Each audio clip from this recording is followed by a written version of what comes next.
Pronti? 1, 2, 3. Buono il segnale. Il numero 2 di Juan Carlos Gifon che ha preso il comando, mentre numero 9 Daisy Griff l'errore squalificato. di Daisy Griff.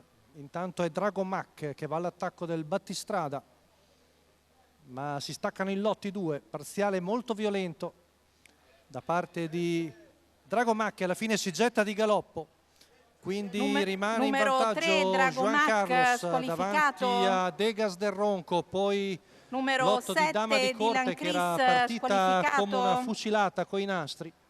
In quarta posizione Juanito Goberna, quindi fuori molti dei cavalli più attesi. Intanto siamo ai 600 passati dal figlio di Quaker Jet in 46,7. Seconda posizione per Degas del Ronco, poi Dama di Corte prende la via del largo, Juanito Goberna, la cui schiena è presa, ci sembra, da Denzel dei altri. Intanto retta di là passata in 16,3.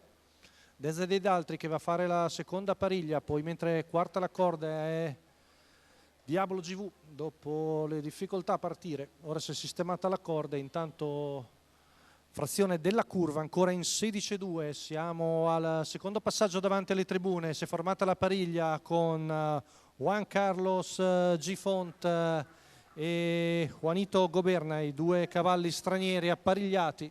Poi l'altra pariglia formata da Degas del Ronco e Denzel dei Daltri, segue poi Dama di Corte davanti a Diablo GV.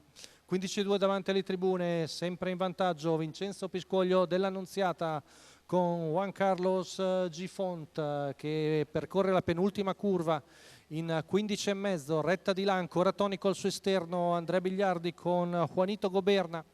Poi lungo la corda sempre Degas del Ronco, Denzel dei Daltri e Dama di Corte che è chiusa in terza posizione alla corda. 14,8 sulla retta di là, siamo ormai a 300 metri dalla conclusione, sempre in vantaggio Juan Carlos Gifont con Juanito Goberna che perde qualche battuta, cerca di guadagnare ma non è tanto produttivo. Degas del Ronco lungo la corda, ha preso vantaggio l'allievo di Vincenzo Piscoglio e tenta la fuga. Juan Carlos Gifont trova un varco, Dama di Corte, ultimi 50 metri.